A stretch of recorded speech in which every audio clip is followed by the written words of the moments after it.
Mother's Day na naman, Mesami. Kaya nagkaroon din kami ng celebration ng Mother's Day dito sa church ng GIL Maxey. Bali, simple celebration lang naman, Mesami. Meron silang pa-flowers at sinamahan din ng Toblerone. Mi bawi lo?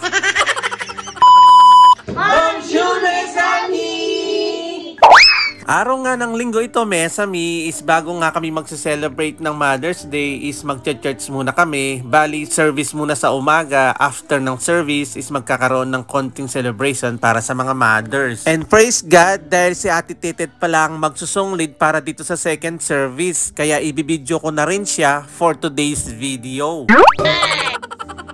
Mapagpalang tanghali po sa ating lahat. Sige po, bago po tayo mag-umpisa, nais ko pong batingin na lahat po ng mga nanay ng Happy Mother's Day po sa inyo. Pwede po ba natin batiin na lahat po ng mga nanay na naririto?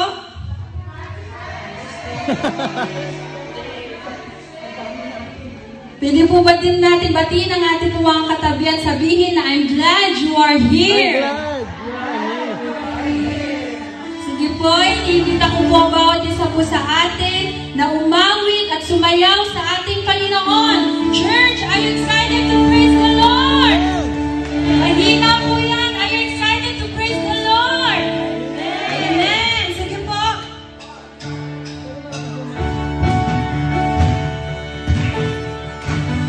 Palakpak po natin ang ating mga kamay sa ating Panginoon. Let's sing, give thanks.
At syempre, after ng praise and worship, hindi mawawala ang Word of God. Kaya ang preacher natin for today's video ay si Mami Wilma. Ito nga pala yung ituturo niya is, dahil nga Mother's Day ngayon, ang pamagat ng ituturo niya is A Mother's Love. A Mother's Love. Yan po yung topic po natin. Kapahin nga po natin yung ating mga puso. Meron pa bang pagmamahal dyan para sa mga anak natin? At after ng preaching, is sumunod kaagad ang programa para sa mga mothers. Kaya heto, inabot na yung mga pa-flowers, ang mga pa-Toblerone. Sana all. After iabot ang mga pa-flowers at pa-Toblerone, sabay naman pinag-pray sila ng aming mahal na pastor. Ang tahanan, alam po namin Diyos na marami po silang dinaanan, iba't ibang pagsubok sa buhay, marami po silang dinaanan na hirap sa buhay. Maaaring kami rin po, O Diyos, ang dahilan, mga ama ng tahanan, maaaring mga anak ang dahilan, kaya po sila umiyak. Maaaring ang iba, kilala nila kayo, Panginoon. Jesus is the center. Siya ang naging sentro ng kanilang buhay. Kaya kahit po na dumanas na po sila ng mga problems, iba't ibang problema sa buhay, hindi sila mapipilan. Kung mapapansin nyo, Mesami, is konti lang yung mga nanay ngayong tanghali dahil heto yung mga nanay kaninang umaga. Ayan, sobrang dami nila. Wow! Hindi na sila magkasya sa harapan, kaya meron pang umaga at saka pang tanghali. Anyaman. Natunay, Panginoon, na ibinigay mo, Panginoon, at manifest ang divine love sa kanilang puso. Kaya naman magmamanifest ito, Panginoon Diyos, sa kanya-kanyang tahanan ng pagmamahal na galing sa inyo. Dalangin po namin minsan pa na patuloy po ninyong ibuhos ang masaganang pagpapala at kalagitnaan. After ipag-pray ng pastor ang mga nanay, sunod naman kaagad ang victory proclamation at pinasayaw ni Ate Tetet yung mga nanay dyan. Tignan nyo.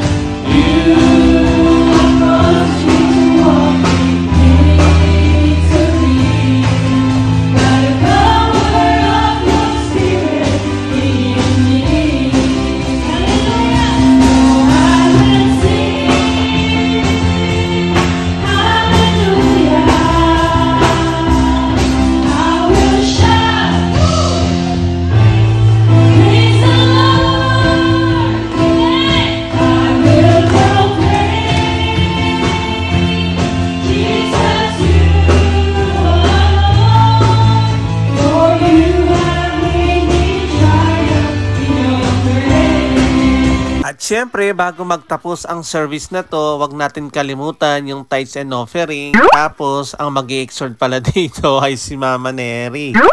Sobrang nakaka-proud at nakaka-bless. Finally, nakita ulit kitang nag-exhort sa harapan. Praise God! Yahoo! Ready na po ba tayong mag-bless sa Panginoon? Ipabukas po tayo sa Malakyan. Favorite ko po. Favorite ka no? Pwede po, favorite dito. Subalit, ay subukin ninyong gawin ito kung hindi ko bubuksan ang mga durungawan ng langit at ibubuhos sa inyo ang masaganang pagpapala. Amen. Diretso na ba mo? Totoo po ang salita ng Diyos. Nakakatuwa lang dahil praise God, muli nag-exhort ka na, Mama Neri. Naway tuloy-tuloy na yan. At dyan din naman papunta yan. Praise God, Pastora. Araw na ito, God, Lord, binabalik ko po sa inyo ang matas na papurit at salamat sa pangalan ni Jesus. Amen.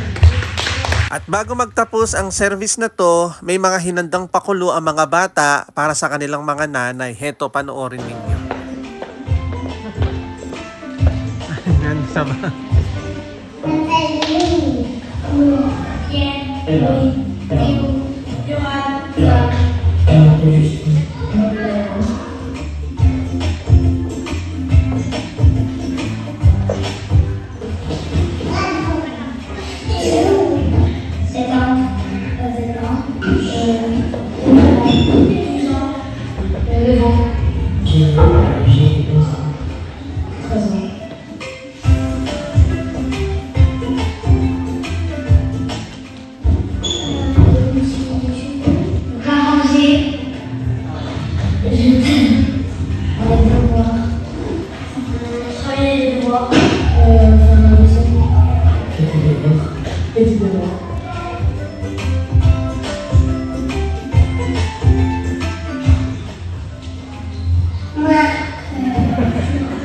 La maison sera pas catastrophe.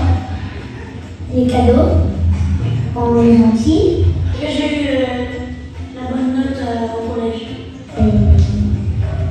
Les charges de quoi les cadeaux, le message.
Thank you for watching. Again to Ciao.